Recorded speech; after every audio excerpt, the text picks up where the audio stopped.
Olá, bom dia. Olá, galera, tudo bem com vocês, meus amados irmãos e amigos que me assistem aí no Facebook, no YouTube? Muito bem, muito obrigado pela presença de cada um de vocês. E hoje, uma sexta-feira, dia 23 de 5 de 2025.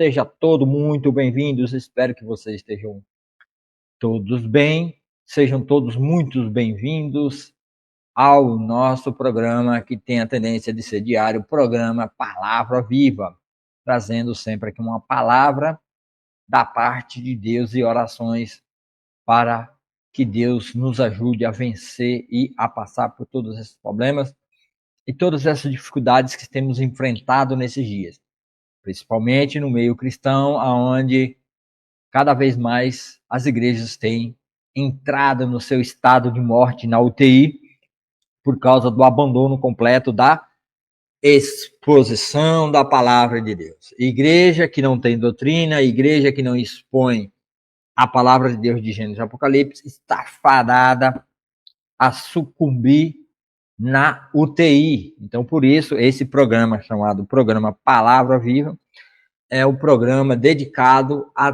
trazer o alerta e tentar buscar as igrejas de volta ao ensinamento correto da palavra de Deus, pela exposição bíblica, pela leitura da palavra.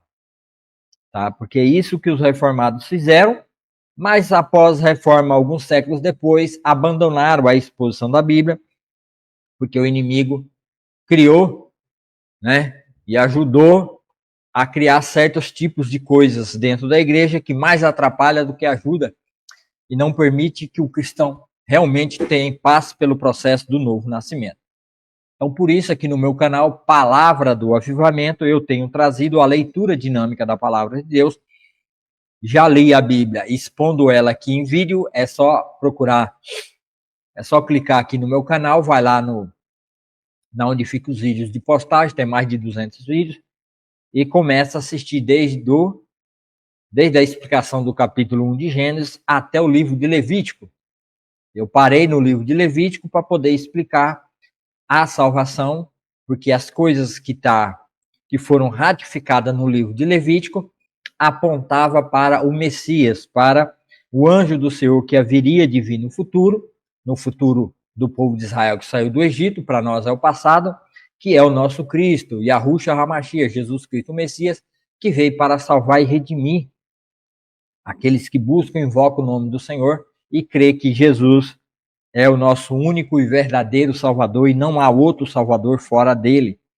Então, esse programa Palavra Viva, já tem de Gênesis ao Levítico, e eu parei para explicar, fazendo a leitura do Evangelho de João. Então, se você quiser entender o motivo do Evangelho de João, é só voltar nos vídeos anteriores, antes do início dessa série de Hebreus, e você vai acompanhar e assistir, vai lá, maratona a série do Evangelho de João, e depois de explicar o Evangelho, a vida de Jesus através da explicação de João, eu vim para o livro de Hebreus, porque Hebreus é o livro que mostra claramente que tudo no culto judaico era apenas ordenanças. As ordenanças ao santuário e à antiga aliança era uma sombra daquilo que é perfeito, que haveria de vir no futuro, que foi Cristo Jesus, que veio para o seu povo. E para nós, ele veio no tempo certo, no tempo devido, e nos salvou, e nos lavou, e nos regenerou de nossos pecados e delitos. E assim nós somos gratos. Então, hoje nós vamos ver o capítulo 9 de Hebreus. Vamos orar. Vamos fazer uma oração.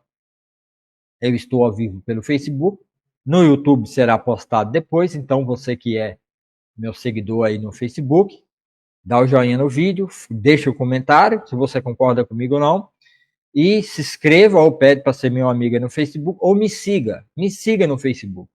Vai aí, seguir Alex Cristão aí no Facebook e passa a me seguir, que toda vez que eu postar um vídeo, você vai ser notificado que eu estou fazendo uma live ao vivo. E você aí no YouTube também né? Dá o joinha, o like, se inscreva no canal. Tem um botãozinho aí embaixo, está escrito se inscrever, ele está de preto. Então, se inscreva no canal e vai aparecer o 3 sininhos. Clique no sininho de cima. Toda vez que eu postar um vídeo, fazer uma live, você vai ser notificado que eu estou colocando um conteúdo maravilhoso da Palavra de Deus no programa Palavra Viva. No programa Palavra Viva, este é o programa desse ano, que foi criado para tentar trazer de volta a vontade e o desejo nos corações de buscar o Senhor buscar o Senhor em um relacionamento. Só que esse relacionamento, ele só pode ser desenvolvido pela leitura expositiva da palavra de Deus de Gênesis e Apocalipse. Não adianta você ler, não adianta você orar 24 horas, ter calo no joelho, não adianta você ir para o monte, não adianta você ir no monte de vigília. O único meio de você ter um pleno relacionamento com Cristo é através da leitura da palavra. Porque Jesus é a palavra. Então, se Jesus é a palavra, o único meio de você conhecê-lo perfeitamente e ter pleno conhecimento de quem é Jesus, através da leitura da palavra de Deus, através dos evangelhos. Mas Jesus é revelado desde Gênesis 3,15 até no final do milênio, aonde, né, no final do milênio será estabelecido o trono branco e o Senhor Deus julgará a todos, e todos que estão longe de Cristo serão condenados e mandados ao lago de fogo. Então há uma salvação hoje. Eu trato isso como mordomia, né? Estamos na mordomia da graça, que é o tempo do favor imerecido. A palavra graça é isso, favor imerecido. Deus fez um favor imerecido a nós, mandando o seu filho morrer no nosso lugar e tomando a própria ira de Deus no nosso lugar. E o livro de Hebreus está explicando aos irmãos de Hebreus que todas as figuras, todo culto, né, as ordenanças e o santuário da antiga aliança eram apenas eram apenas sombras da realidade que viria, que era Jesus Cristo. Então, tudo aquilo já passou, já não serve mais. Pois aquilo que é o perfeito, aquilo que é a realidade que projetava a sombra, veio. É como uma mão que projeta uma sombra no chão. O seu corpo, quando você anda, o sol, o seu corpo projeta uma sombra, né? As ordenanças e o santuário da antiga aliança era apenas uma sombra, um tipo, né? E não a realidade. Então, Jesus veio trazendo toda a realidade e há uma mudança de aliança, há uma mudança, porque houve uma mudança de sacerdócio, então tem que haver uma mudança na aliança. Lembrando que didaquê, a palavra traduzida, colocada no grego é didaquê, né? Que aqui pode significar aliança ou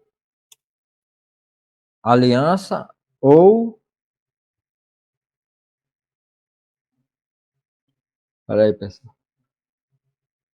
Preciso fazer o óculos. Só que tô sem dinheiro, vou fazer o óculos. Aliança ou testamento, né? O testamento. Então hoje nós vamos entender um pouquinho o que aconteceu no testamento. O porquê? O que é o testamento? A gente sabe que é testamento, a pessoa faz um testamento e deixa para sua família, para seus filhos. Só que o testamento ele não entra em vigor até que o testador morra. Então é necessário que o testador morra para que o testamento passe a valer e entre em vigor, né? Ou para você não estar sujeito ao testamento, que é no caso do homem que estava debaixo da lei, esse homem, o único meio dele escapar do testamento que foi deixado, que era de ordenanças para ele ter que obedecer e viver, era ele cumprir o testamento.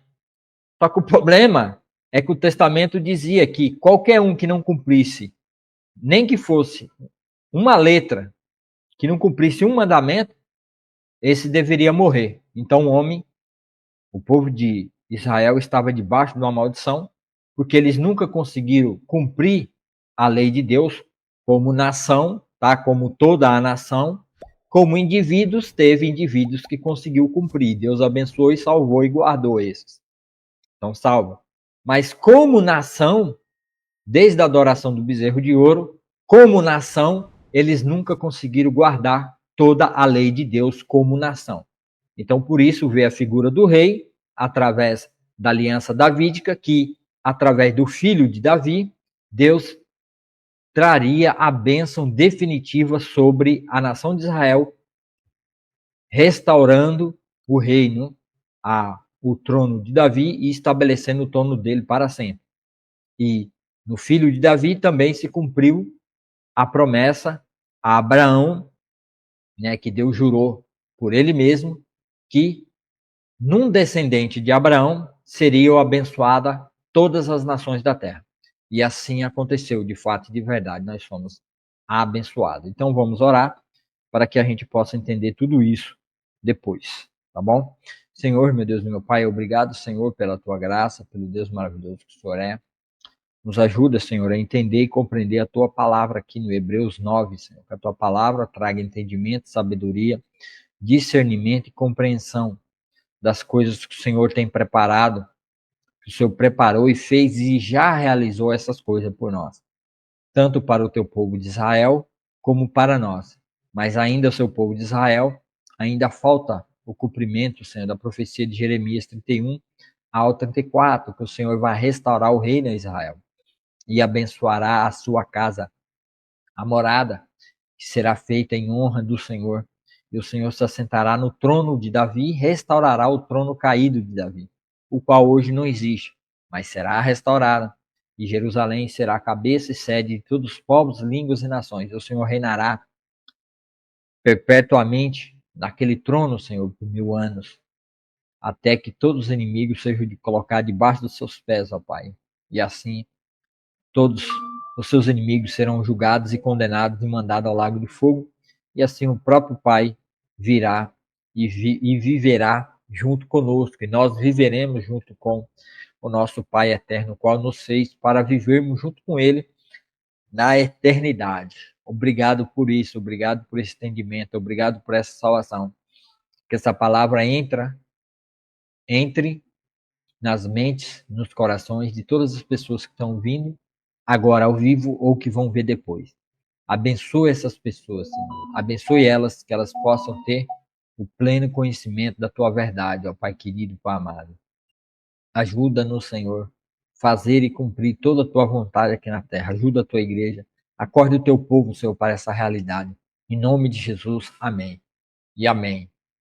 Então, meus irmãos, hoje nós vamos ler o capítulo 9 e vamos ver também o entendimento, né, sobre o capítulo 9, que vai ser o versículo 27. Mas só vamos fazer isso depois que fizermos a leitura. Aí vamos entender. Vamos buscar o pleno conhecimento do entendimento do capítulo 9.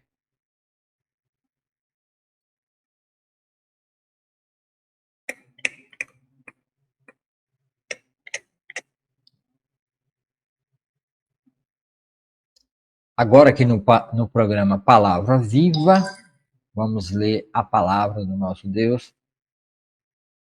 Deixa eu ver, que parece que já tem gente mandando mensagem para mim. Vamos ver. Só ver aqui, pessoal. O irmão lá do Rio de Janeiro, Rosiele. Vamos para a nossa leitura e a nossa compreensão. A antiga aliança era apenas um tipo. Então, primeira parte, né?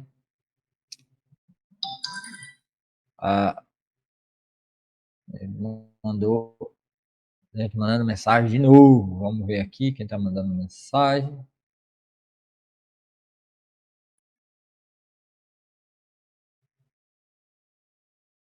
O mesmo que mandou antes, mandou de novo. Então vamos para a leitura. Adoração na antiga aliança. Na minha Bíblia de estudo é as ordenanças e o santuário da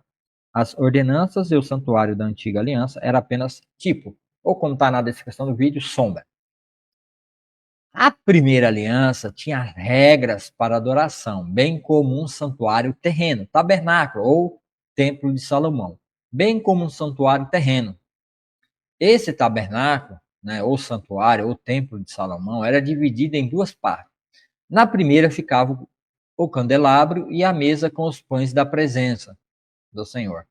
Tem que assistir minha série da leitura de Levítico para poder entender essas coisas. E Êxodo também, tá? Essa parte era chamada de lugar santo, né? A primeira parte no tabernáculo era lugar santo. Depois havia uma cortina e atrás dela a segunda parte, chamada lugar santíssimo. Né? Nessa parte ficava o altar de ouro para o incenso e a arca da aliança, inteiramente coberta de ouro. Dentro da arca havia um vaso de ouro contendo maná, a vara de Arão, que floresceu, e as tábuas de pedra da aliança. Sobre a arca ficavam os querubins da glória divina, cuja sombra se estendia por cima do lugar de expiação. Mas agora não é o momento de explicar essas coisas em detalhes. Então não é momento de explicar essas coisas em detalhes. Se você quiser saber, volte aqui no meu canal, Palavra do Avivamento, e assiste, maratone a série lá da explicação no livro de Êxodo e o livro de Levíticos, tá? Mas lá no livro de Êxodo você pode entender isso aí a partir do vídeo onde eu leio o capítulo 19 do livro de Êxodo, é onde vai aparecer a ordem de Deus para a construção do tabernáculo e a Arca da Aliança. Quando tudo estava preparado, os sacerdotes entravam regularmente no lugar santo. Regularmente. Diariamente eles entravam no lugar santo para cumprir seus deveres sagrados. Mas o sumo sacerdote, e só uma vez por ano, entrava no lugar santíssimo. Ele sempre apresentava o sangue de sacrifício pelos próprios pecados e pelos pecados do povo que havia cometido, os pecados que o povo havia cometido por ignorância. Com essas regras, o Espírito Santo, tá vendo? O Espírito Santo já estava agindo, é padrão de Deus, que o Espírito Santo é quem oficializa as coisas de Deus aqui na Terra, o ministério de fazer o trabalho aqui na Terra, como na criação de Deus. Quando Deus estava criando, o Espírito de Deus pairava sobre as profundezas, sobre o abismo das águas. Tá? E já ficou comprovado que o universo está cheio d'água. Tá? Existe um mar primordial que parece infinito sem água. Tá? Não é isso aí que a NASA mostra e diz que existe um infinito aí, que eles colocam como o local escuro, né? O Espírito Santo mostra que o caminho para o lugar santíssimo não havia sido aberto enquanto o primeiro tabernáculo continuava em uso. Então, quer dizer, não estava aberto de uma vez por toda para todos. Somente o sumo sacerdote, uma vez por ano, é que adentrava no lugar santíssimo. Tá? Então, estava fechado. Estava fechado até para a nação de Israel. Até para eles estavam fechados. Tá? Por quê? Porque eles adoraram o bezerro de ouro e perderam a bênção da comunhão pessoal com Cristo lá, com Deus, tá? Porque se eles não tivessem adorado o bezerro de ouro, pode ter certeza que a forma do culto a Deus seria diferente, não seria como essa. Mas como eles pecaram, e Deus já sabia o que eles iam pecar, porque Deus não é pego de surpresa, Deus não vê o que os homens vão fazer e daí toma providência. Não.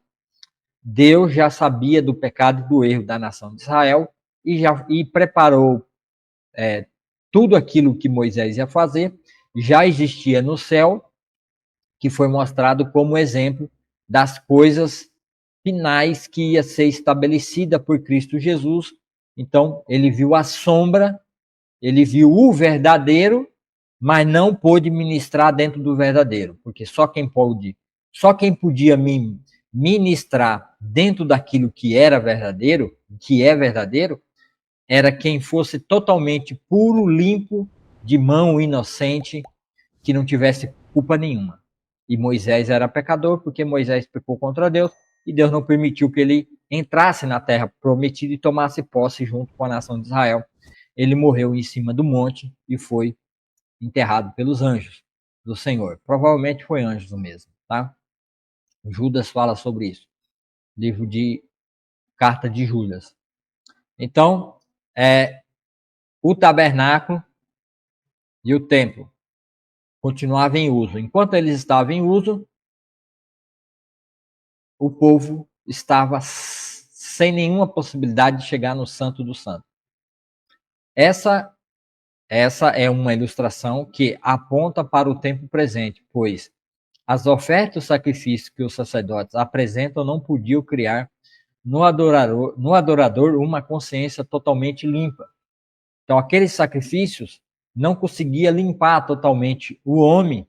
Por quê? Porque eles eram pecadores, rebeldes, e não tinham o Espírito Santo derramado dentro deles, por causa da rejeição a Deus, no caso do bezerro de ouro, como nação, como toda a nação, não era convertido. Tá? A nação inteira não era convertida, apenas um remanescente se levantava para serem povo de Deus durante o Velho Testamento, a aliança antiga. Então não podia limpar totalmente o homem do seu pecado, do seu erro, e lhe trazer perdão e comunhão com Deus. Tá? Isso não era possível. Tratava-se apenas de alimentos e bebidas e várias cerimônias de purificação. Eram regras externas, que era visível por lado de fora. Vale a pena até que se estabelecesse um sistema melhor. Então, estava prevendo-se um sistema melhor que viria no futuro. Aí nós vamos para a parte 2.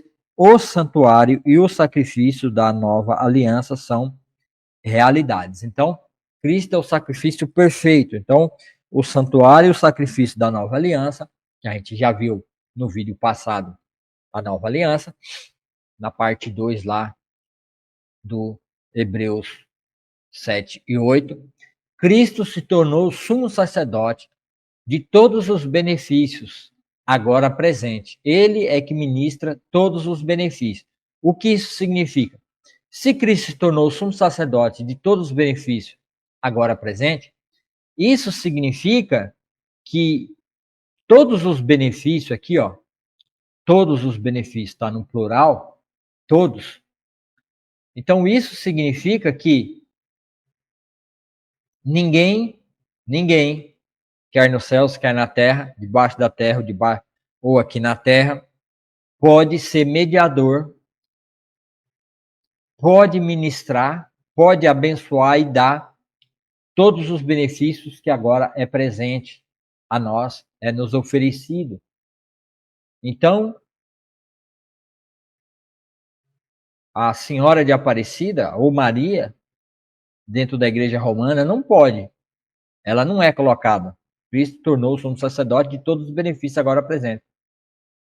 Ele entrou naquele tabernáculo maior e mais perfeito no céu, que não foi feito por mãos humanas, nem faz parte desse mundo criado. Tá vendo? Então, Jesus é o único que entrou no maior e no tabernáculo nos céus, que não é feito por mãos humanas. Então, Jesus é o único que entrou. Maria não entrou, José não entrou, Cícero não entrou, né? Aqui do José do Norte, Cícero não entrou, São João não entrou, São Pedro não entrou, ninguém entrou. Nossa Senhora de Fátima não entrou, das Rosas não entrou, ninguém entrou.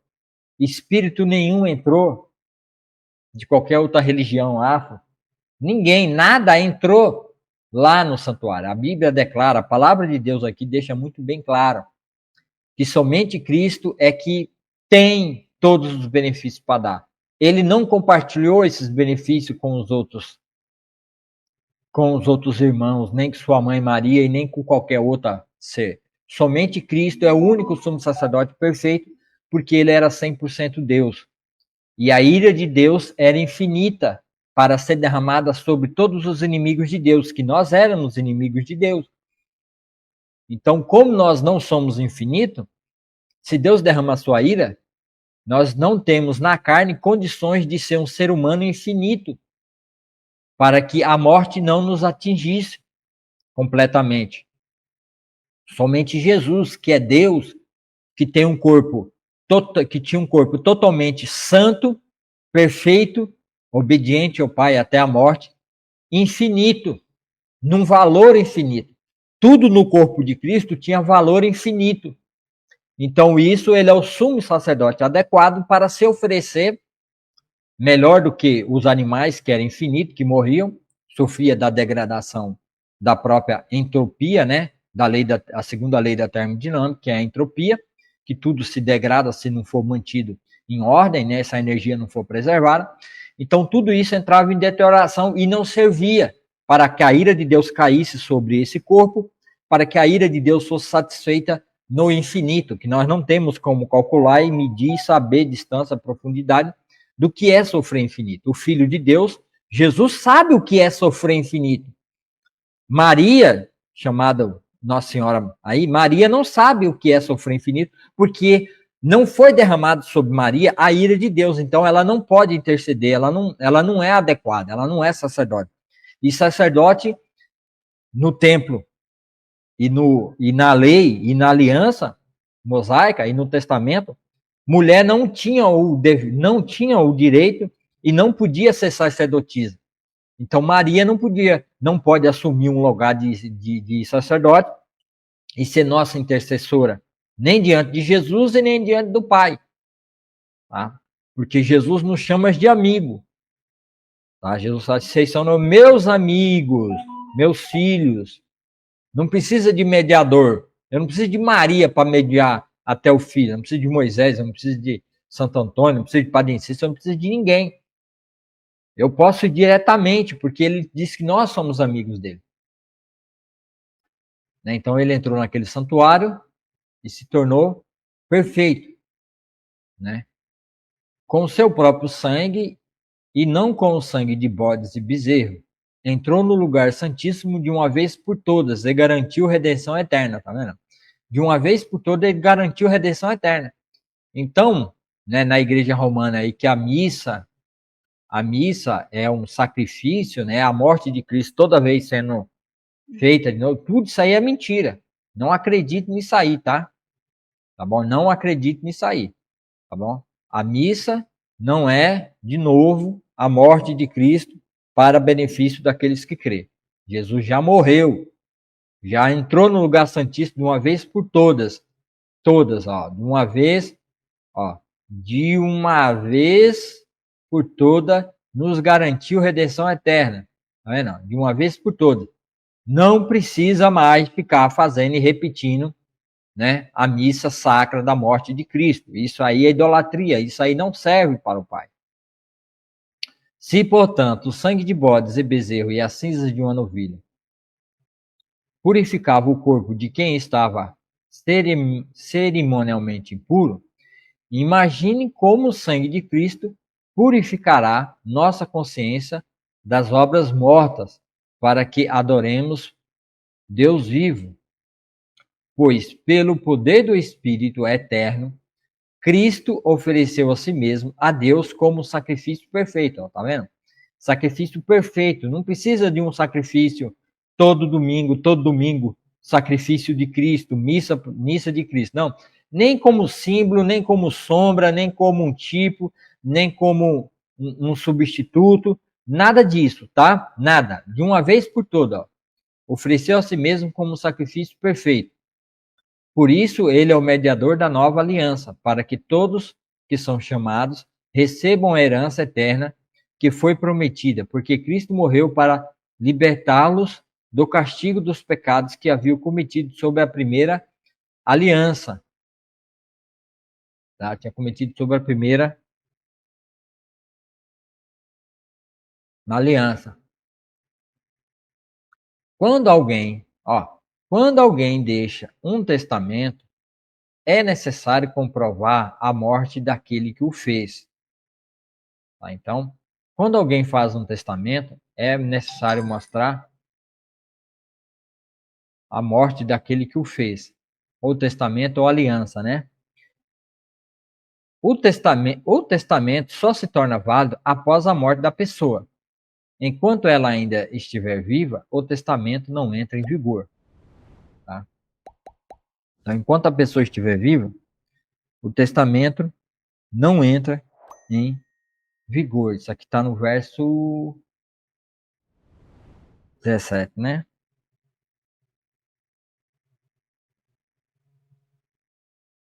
O testamento não entra em vigor. O testamento se torna válido após a pessoa morrer. Enquanto ela estiver viva, o testamento não entra em vigor. É por isso que até mesmo a primeira aliança foi sancionada com sangue, pois, depois de ler todos os mandamentos da lei a todo o povo, Moisés pegou o sangue de novilho e de bodes, e também água, e os aspergiu com ramos e isopo e lã vermelha sobre o livro da lei e sobre todo o povo. 20. Em seguida disse: este sangue confirma a aliança que Deus fez com vocês. Da mesma forma, aspergiu com sangue o tabernáculo de todos os utensílios usados no serviço sagrado. De fato, segundo a lei, quase tudo era purificado com sangue, pois sem derramamento de sangue não há perdão. Assim, as representações das coisas no céu tiveram de ser purificadas com sangue de animais. As verdadeiras coisas celestiais, porém, tiveram de ser purificadas com sangue superiores. Então, assim como a sombra, como as coisas que eram purificadas aqui na terra para haver perdão de pecado aqui na terra, era purificado com sangue, né? O que era sombra tinha que ser purificado com sangue de animais, que foi feito lá na primeira aliança. Assim também aqueles que são celestiais têm que ser purificados com sangue celestial, com sangue superior. E Cristo, ou Pai, ou Deus, ele nos predestinou, é isso que o texto está colocando aqui, tá levando em conta, quando ele diz as verdadeiras coisas celestiais. O que são as verdadeiras coisas celestiais? O que é as verdadeiras coisas celestiais? As coisas celestiais é a igreja de Deus, é a igreja de Jesus, é a igreja do Deus vivo. A igreja, ela existia no plano celestial.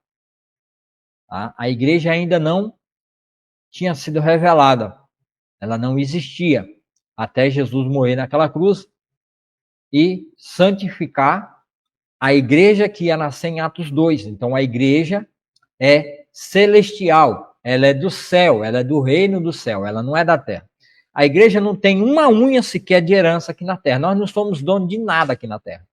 Nós somos ministradores nessa dispensação da graça, da palavra de Deus para anunciar, que nem Pedro fala em 1 Pedro 2,9, né? Porém, vós sois raça eleita, sacerdócio real, né, nação santa, né, a fim de proclamardes a virtude daqueles que vos chamou das trevas para a sua maravilhosa luz. Então, nós somos ministradores da palavra de Deus, nós somos mordomos do evangelho da graça, da salvação. A ministrar essa palavra, anunciar, pregar, discipular, ensinar, cuidar da igreja, fazer tudo isso na igreja, isso são coisas celestiais. São coisas do céu, a noiva de Cristo. Então, como nós fomos escolhidos em Deus antes da fundação do mundo, para sermos os primeiros, a primícia de todos aqueles que vão ser salvos por Deus, a igreja aqui, que depois teremos o milênio, onde haverá salvação também, e nós seremos usados como exemplo da graça maravilhosa de Deus derramado sobre uma geração perversa e má, que Deus teve misericórdia e salvou, seremos usados, está lá em Efésios capítulo 2, leia Efésios 2 que você vai entender isso. Então, nós somos celestiais.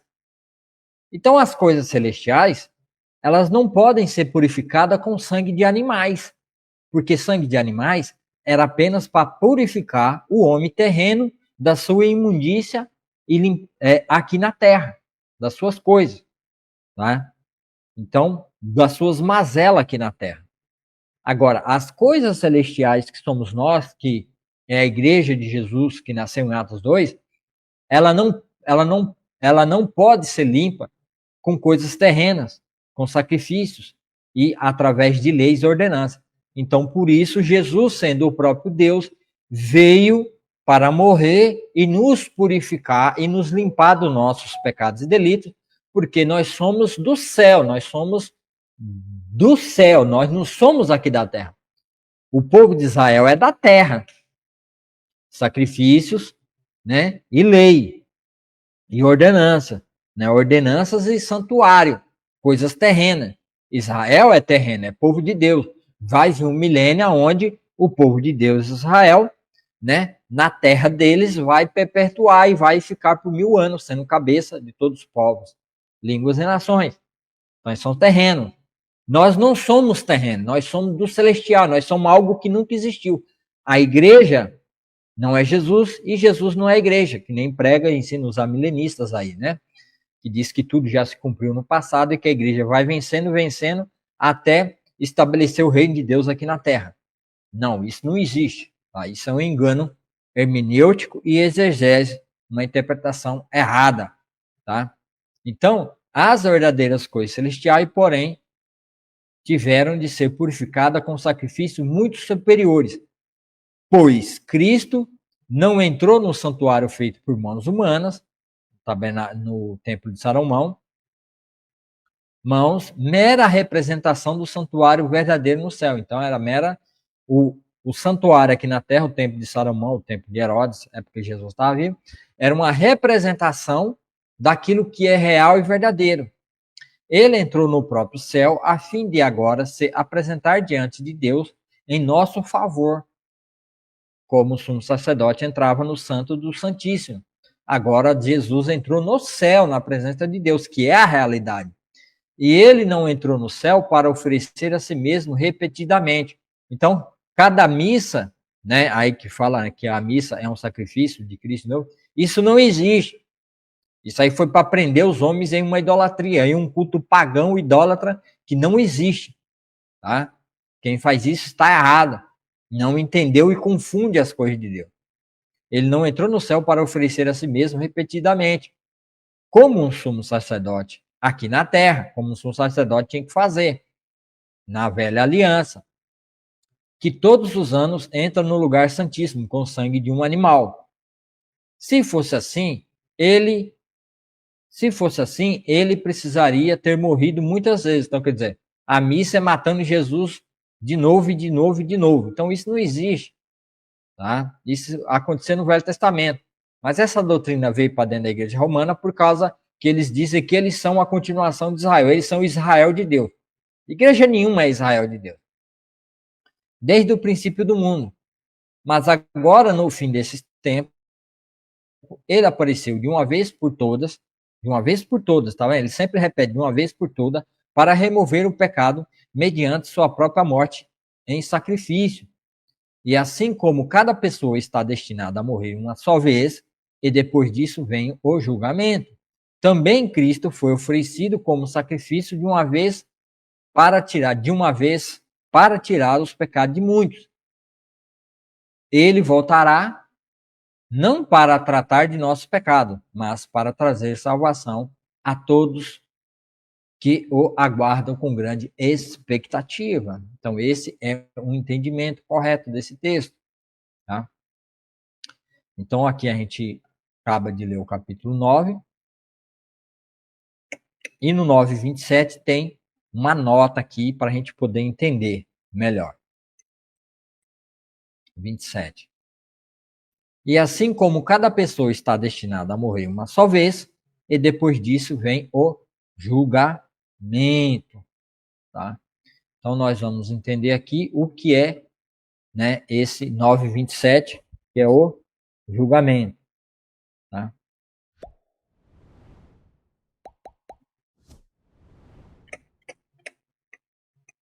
Deixa eu compartilhar a janela aqui. Nós vamos entender agora aqui, tá? Né?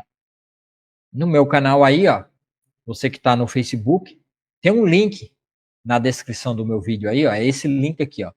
Vocês dão um clique, ou põe o dedo em cima do link e vai lá e se inscreva no meu canal Palavra do Avivamento, porque eu vou postar esse vídeo lá também.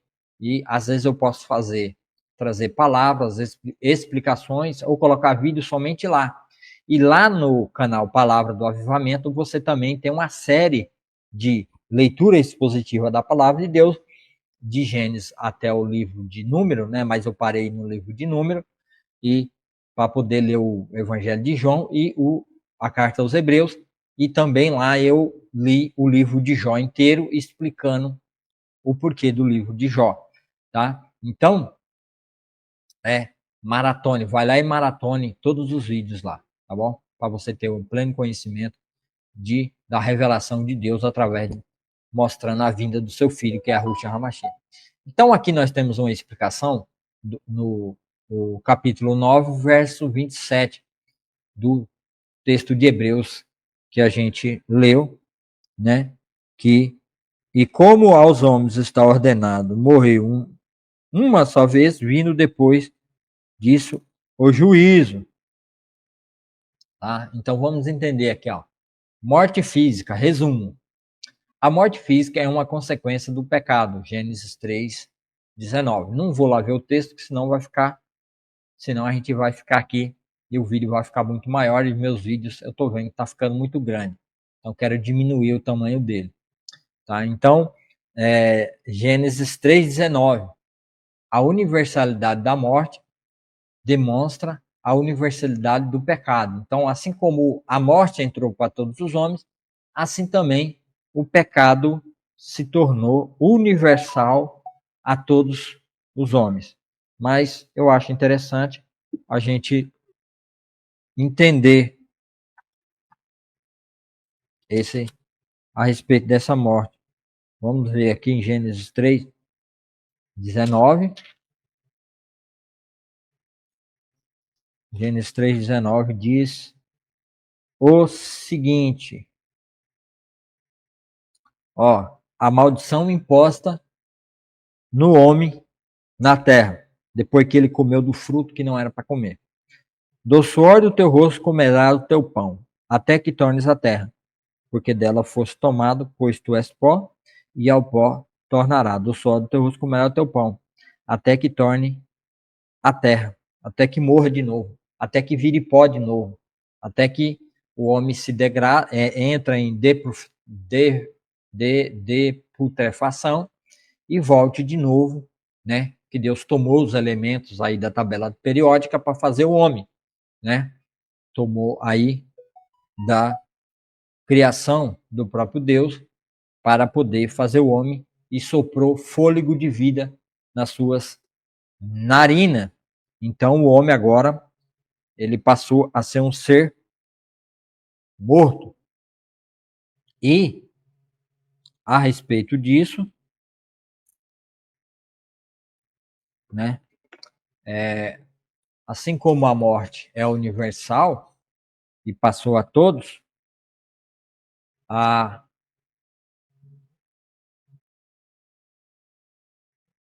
o pecado também passou a todos.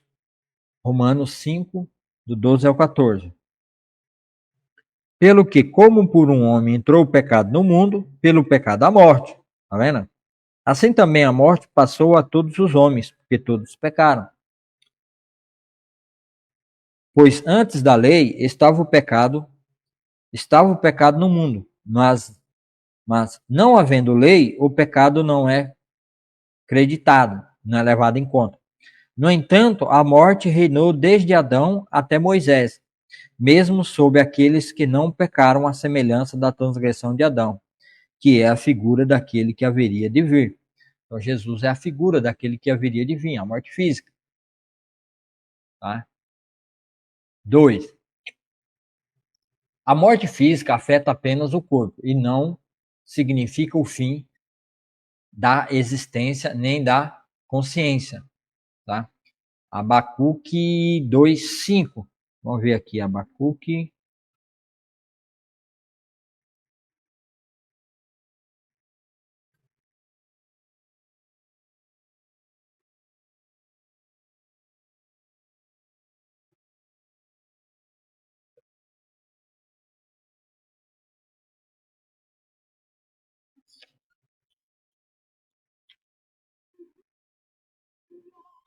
O problema é de você não ter na Bíblia que tenha a marcação na beirada. É que livros pequenininhos é difícil de achar.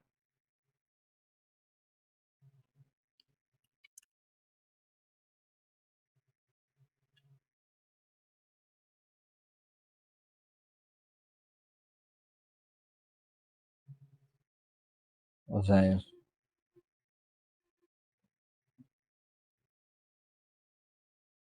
Obadia, Jonas, Miqueias, Naum,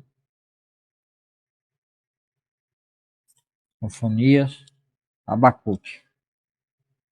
Nós temos Abacuque 2:5.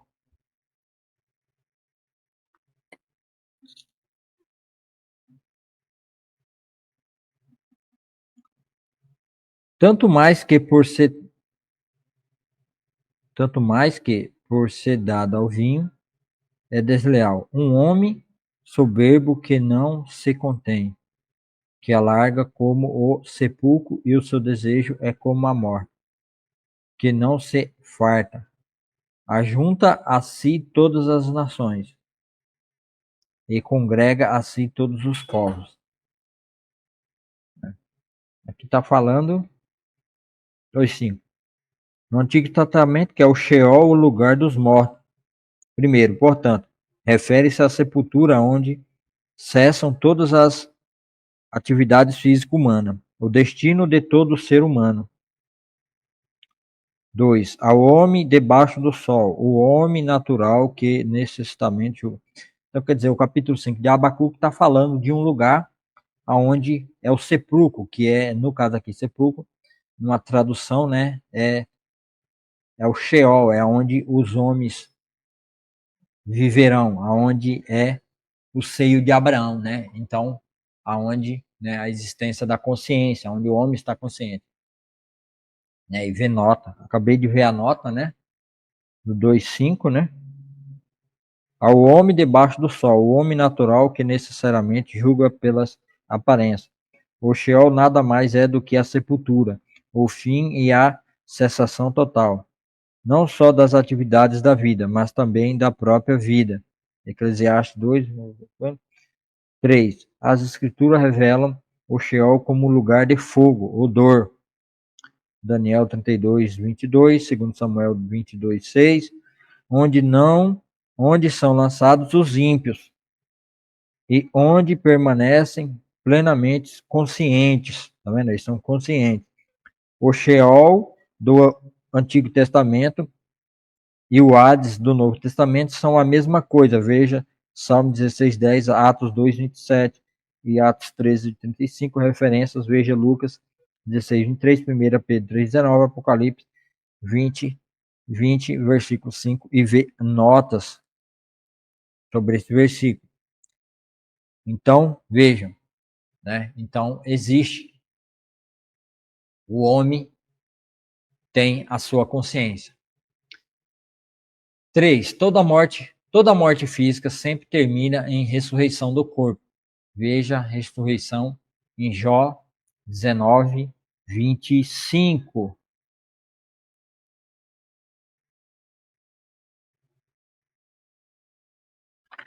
Jó 19:25.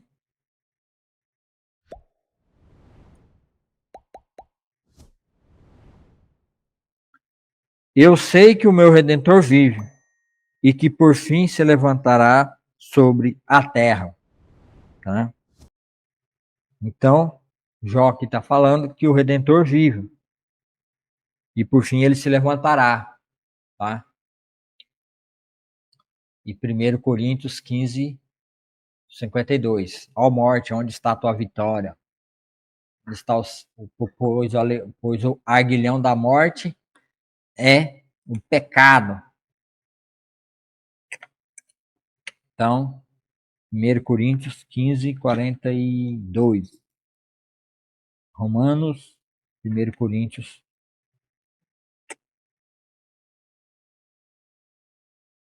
15:42.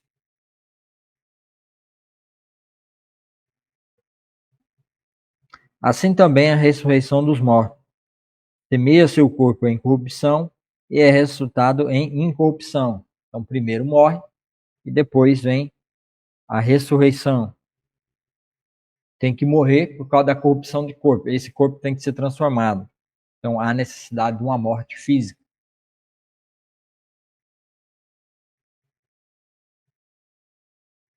É 15:52. Falei errado. No momento, no abrir e fechar de olhos, ao soar da última trombeta, pois a trombeta soará e os mortos ressurgirão, incorruptíveis. Quer dizer, não pode morrer mais. E nós seremos transformados. Os que estiver vivos serão transformados. E ver nota. A nota do 52 é muito grande, gente. Eu não vou ver a nota, porque senão vai ficar grande demais. Tá? 4. Por ser a morte física, por ser consequência do pecado, a morte física nem por isso é inevitável para os remidos. Gênesis 5:24, 1 Coríntios 15:51, que é o que a gente já viu aqui, 1 Tessalonicenses 4:15 ao 17. Então vou ler só 1 Coríntios 15:51, 52. Eis que vos digo o mistério, na verdade nem todos dormiremos, mas todos seremos transformados. No momento, num abrir e fechar dos olhos, ao soar da última trombeta, pois a trombeta soará, e os mortos ressurgirão incorruptíveis e nós seremos transformados. Tá vendo? 5. A morte física para o cristão tem um caráter peculiar. É chamada de dormir. Para nós dormimos. Mas essa palavra dormir aqui, ela não está numa boa representação. Tá? Ela não está numa boa... O sentido aqui é dormir, não é bem esse sentido de um sono. Porque se a gente encarar como uma interpretação do sono, a gente pode aí dar palco ou dar a oportunidade de algumas seitas aí, principalmente dos sétimos dias, né, de dizer que há o sono da alma, tá? A alma ou o espírito, a alma não dorme. A alma não dorme. Eu durmo, mas a alma não dorme. Então, depois da morte, não tem sono, tá? Dormir, porque o corpo do cristão pode ser despertado a qualquer momento. Então, o corpo, a palavra que dormir só em relação ao corpo. O corpo vai dormir, mas a alma não dorme. Tá? Nós vamos direto ao seio para estar com Cristo. Tá? O corpo, sim, pode-se dizer que o corpo dormiu porque ele deixou de existir fisicamente aqui, a matéria morreu. Lógico, os ossos vai ficar, o cabelo fica por muitos e muitos anos, né? Mas o resto morre, né? Mas a alma não morre, não existe sono da alma, tá? Porque o corpo do cristão pode ser despertado a qualquer momento. Efésios 3:20, 3, versículo 20 e 21, 1 Tessalonicenses 4, do 14 ao 18, e 6. Tá? Eu não tinha visto 6 aqui. A alma e o espírito vivem, independente da morte do corpo, que é isso mesmo, né? Tá correto aqui, ele colocou certo. É que lá em cima ele colocou dormir como se fosse como uma ilustração para o corpo que morre. Porque aqui, como nós somos dispensacionalistas e a Bíblia que eu estou usando é dispensacionalista e eles entendem que a alma não morre. A alma e o espírito não morrem. Eles vivem independente da morte do corpo, que é descrito como um tabernáculo, tenda, no qual o eu vive, tabernáculo no qual podemos, tá? Podemos nos despojar. Está em 2 Coríntios 5, 1, 18. Eu não vou ler, que senão vai ficar muito grande o vídeo. 1 Coríntios 15, 42 ao 44. Segundo carta de Pedro, capítulo 1, versículo 13 ao versículo 17. Também tem a parte 7 sobre esse mesmo assunto.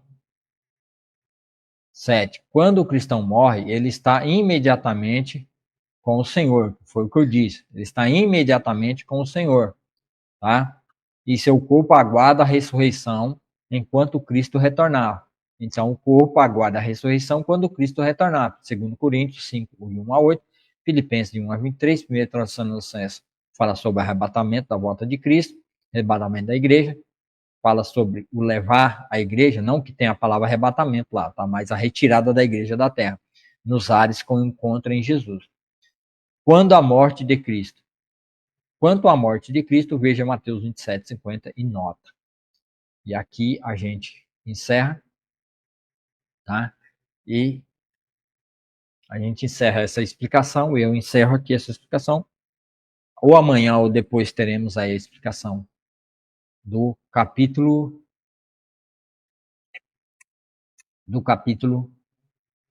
10 da carta aos Hebreus. Então, muito obrigado você que ficou aí até agora. Deus abençoe. Não se esqueça de deixar seu joinha. Se inscreva no canal, se ainda não é inscrito. E que você tenha um ótimo dia, uma ótima semana. Muito obrigado. Deus te abençoe. Tenha uma ótima sexta-feira. E você esteja firme na leitura expositiva da palavra de Deus. Tá bom? É muito importante que você entenda isso. Na leitura da palavra, de Gênesis a Apocalipse. Lê toda a Bíblia. Lê toda a Bíblia e que vai trazer libertação, transformação e bênção sobre a sua vida. Se você não lê a Bíblia, você não tem comunhão com Jesus, o Filho, e, consequentemente, não tem comunhão com o Pai. Por isso, as igrejas jaz na UTI, morrendo, e as lideranças também não conseguem frutificar e não conseguem fazer nada pela igreja do nosso Deus. Mas eu estou aqui como uma voz que clama em meio a esse deserto, para que a palavra viva do Senhor seja buscada e lida novamente, compreendida dentro da igreja do nosso Senhor Jesus Cristo. Então, vamos orar. Senhor, nosso Deus, obrigado, Senhor, por esse momento, obrigado por essa palavra maravilhosa, por esse entendimento maravilhoso. Abençoe, Senhor, todo aquele que acompanhou, todo aquele que assistiu ao vivo pelo Facebook e aquele que assistiu pelo YouTube. Abençoe a vida de cada um deles, derrama da tua graça, do teu amor, da tua misericórdia. Abençoe, Senhor. E que eles sejam abençoados e que eles sejam cheios da tua palavra para que o Espírito Santo tenha um mover e um agir sobre essas vidas, Pai, transformando elas de dentro para fora, tirando um coração de pedra e colocando um coração de carne, um coração acessível à tua palavra e sensível ao Espírito Santo para se arrepender dos seus pecados, dos seus erros, crendo que Jesus Cristo é o Filho de Deus. Vá, Senhor, nas becos, nas favelas, nas vielas, nos sítios, em todo lugar nesse Brasil, Senhor, nos quatro cantos desse país, Senhor, em Calumbi, Senhor, Serra Talhada, Pernambuco. Ó, Senhor, derrama da tua graça e do teu poder. Abençoa, Senhor, essa cidade, abençoa este povo. Ó Deus, em nome de Jesus Cristo, ó Pai, derrama da tua graça, da tua salvação sobre este povo, sobre este lugar. Aviva a tua igreja pela lavar regenerador da tua palavra, Senhor, pela leitura da tua palavra, Pai. Faz isso, ó Deus, no teu povo, Senhor, para que eles acordem e despertem, Senhor, pelo amor, amando a tua palavra, lendo a tua palavra de Gênesis Apocalipse, ó Pai, para ter comunhão contigo, ó Deus. Vai nos hospitais, aqueles que estão morrendo, aqueles que estão passando por um momento difícil, Pai. Vá neles, ó Pai, derrama da tua graça e do teu poder, ó Deus. Ajude essas pessoas que estão no leitos desenganadas, Senhor. Ajude ela para que essa palavra entre e haja transformação na vida dela. Abençoa todas as igrejas que possam ser usadas. Leva o teu povo, a tua igreja, a levar a tua palavra em todos aqueles que necessitam. Em nome de Jesus. Amém e amém. Muito obrigado, meus irmãos, e até o próximo vídeo, se Deus quiser. E assim Ele há de querer.